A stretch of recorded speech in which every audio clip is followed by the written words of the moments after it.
नमस्कार दोस्तों, मैं एस्ट्रो सुभाष शर्मा आपका लाल किताब के ज्ञान में स्वागत करता हूं। आज का हमारा टॉपिक रहेगा चंद्र और केतु का आपसी संबंध या फिर इन दोनों का रिलेशन आपस में क्या रिजल्ट देता है आपके लाइफ में, क्योंकि दोनों आपसी दुश्मन होते हैं, दोनों की आपस में शत्रुता है और ये शत्रुता हमारे डेली लाइफ में कैसे हमें असर देती है और इससे संबंधित चीज़ें जो हैं, क्या जो आपस में मिलने पर एक ग्रहण जैसी स्थिति जो है हमारी लाइफ में बनती है। तो सबसे पहले हम बात करें चंद्र और सूर्य, इनके जो अगर हम दुश्मनों की बात करें तो यहाँ पे शनि भी हैं, यहाँ पर जो है राहु केतु भी हैं। अगर जो है चंद्रमा केतु के साथ मिलता है, सबसे पहले हम चंद्रमा को समझते हैं। चंद्रमा क्या है? चंद्रमा है दूध, और केतु को हम खालिस खटाई भी बोलते हैं। तो जब भी अगर दूध के अंदर हम खटाई डालेंगे तो वो क्या होगा? दूध फट जाएगा। यानी कि चंद्रमा और केतु यानी कि दूध और खटाई का मेल हमेशा जो है नेगेटिव रिजल्ट लेकर आता है इंसान की लाइफ में, क्योंकि दोनों आपसी शत्रु हैं। वो दूध की तासीर को बदल देता है केतु।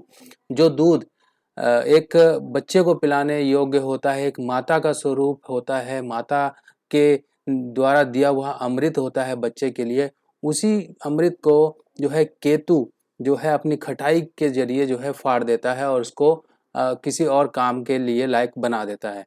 तो मान लीजिए अगर किसी को दूध की ज़रूरत है बच्चे की, तो आप उसको पनीर तो नहीं खिलाओगे, उसको दही तो नहीं खिलाओगे।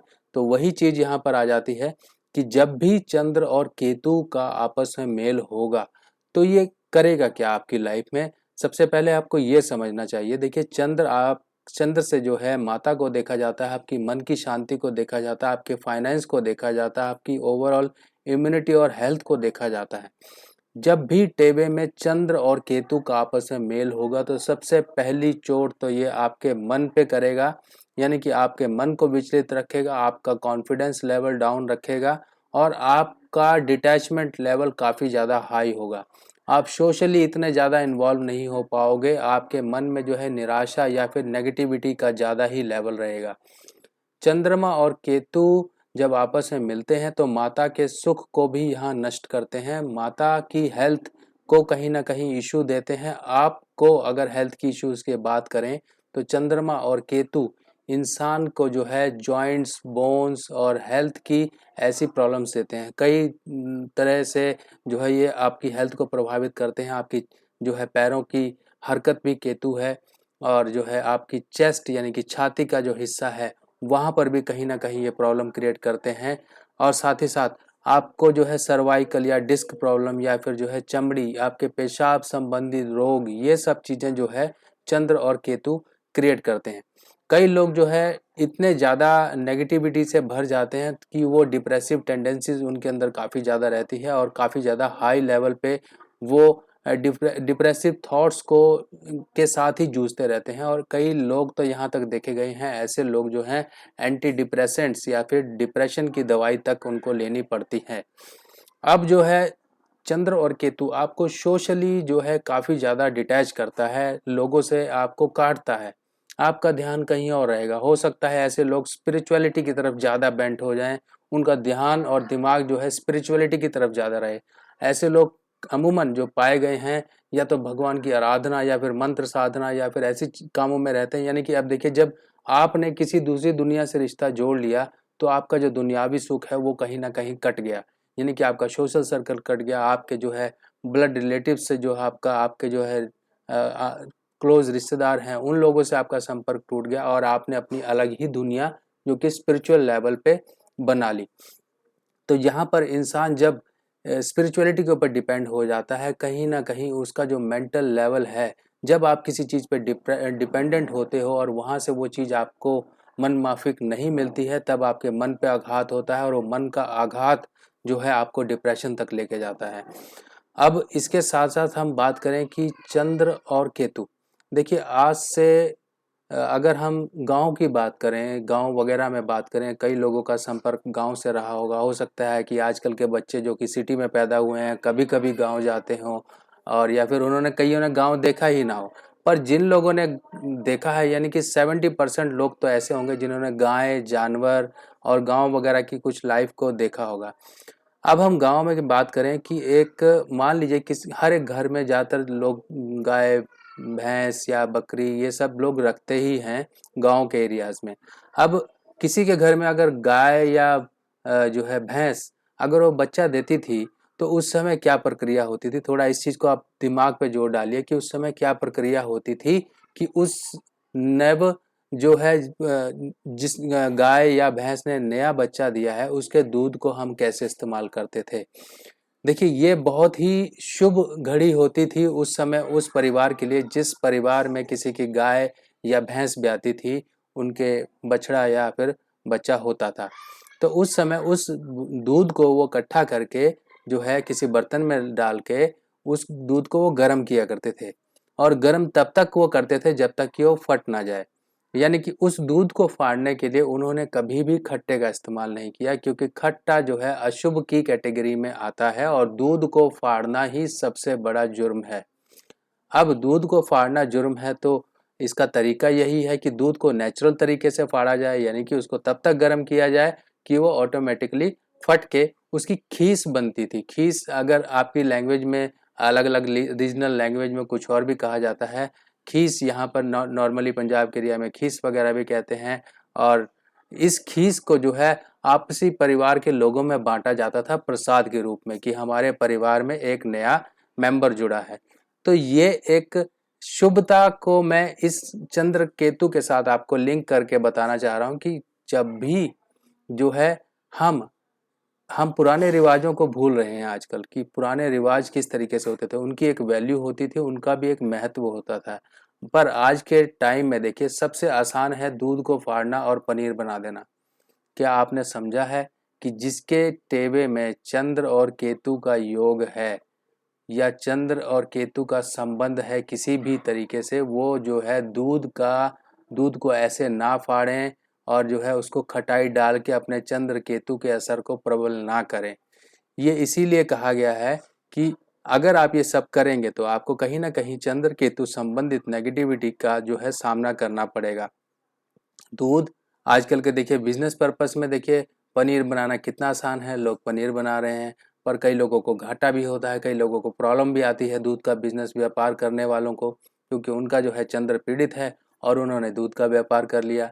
उनको जो है कोई हेल्थ इश्यूज है, वो घर में ही माताएं बहनें जो है दूध फाड़ के पनीर बनाती हैं, कल को सब्जी बनाएंगे। ऐसी चीज़ें जो है अमूमन लोगों में होती हैं कि आपके टेबे में ये योग है और आप उसी के अनुकूल काम कर रहे हैं, उसके विपरीत काम कर रहे हैं, तो आपको जो है प्रॉब्लम्स आएंगी ही आएंगी। जब अब चंद्र और केतु आपस में जब मिलते हैं तो ये शास्त्रों में भी लिखा गया है कि इसका मतलब होता है चंद्र केतु ग्रहण योग। अब चंद्र को केतु से संपर्क होने पर ग्रहण लगा। आज से कुछ समय पहले, या देखिए मैं कुछ पुरानी बातों को आपको रिकॉल करके बता रहा हूँ कि वैल्यू और महत्वता क्या है जो कि हम आज के युग में भूल चुके हैं।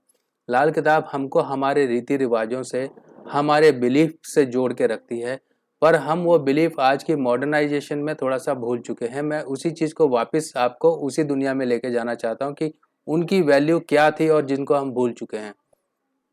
जब भी चंद्र ग्रहण होता था, जो मांगने वाले होते थे या फिर जो है नीचे तबके के लोग होते थे जो मांग कर अपना गुजर बसर करते थे, वो गांव में जाके शोर मचाते थे, चिल्ला चिल्ला के बोलते थे कि आज चंद्र ग्रहण है, भगवान के नाम पे दान करें, चंद्र ग्रहण है, भगवान के नाम पर दान करें।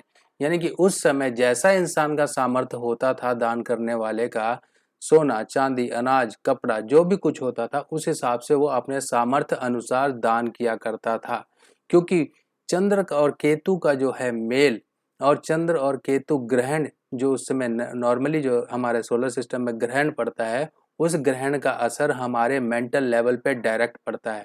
जब हमारी मेंटालिटी ही अच्छी नहीं होगी तब हम कोई भी काम अच्छा नहीं कर पाएंगे, हमारे बनते काम बिगड़ेंगे हमारी मेंटालिटी की वजह से, हमारे नुकसान होंगे हमारी मेंटालिटी की वजह से, हमारी हेल्थ की प्रॉब्लम होगी हमारी मेंटालिटी की वजह से।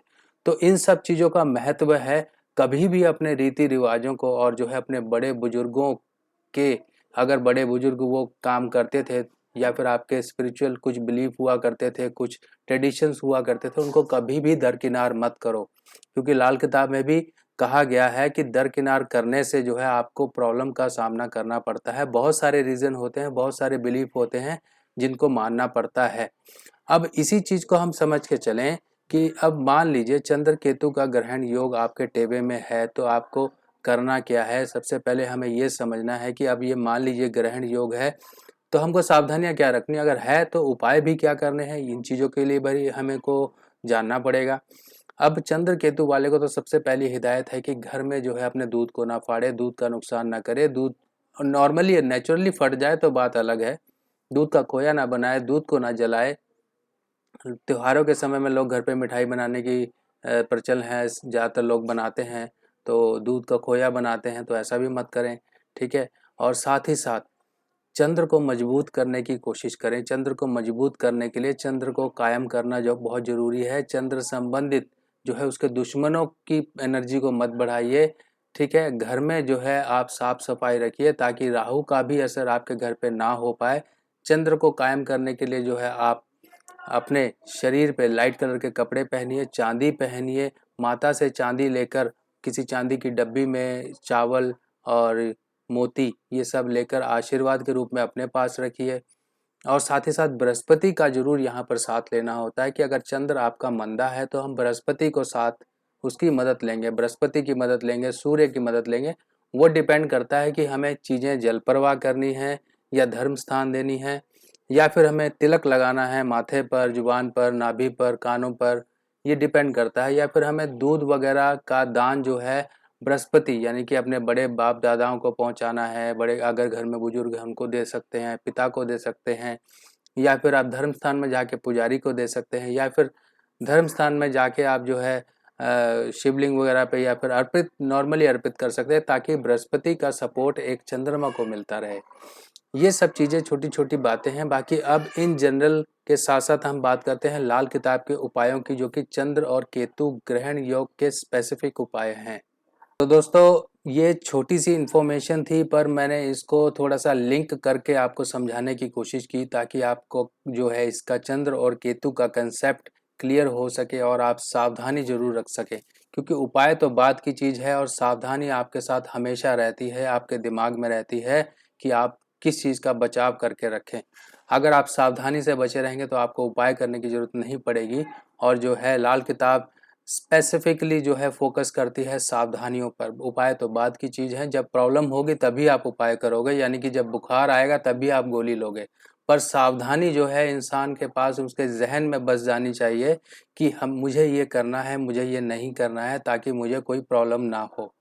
तो दोस्तों आई होप आप लोगों को इस पोस्ट में इंफॉर्मेशन मिली होगी और जो है आपके काम भी आएगी। और बाकी जिन लोगों को भी उपाय की सामग्री लेने में इस लॉकडाउन के फेज में दिक्कत आ रही है वो लोग कांटेक्ट कर सकते हैं, और पत्री एनालिसिस कराने के लिए मुझे आप व्हाट्सएप कर सकते हैं। बाकी नेक्स्ट वीडियो पोस्ट में फिर मिलेंगे, तब तक के लिए मुझे आज्ञा दीजिए।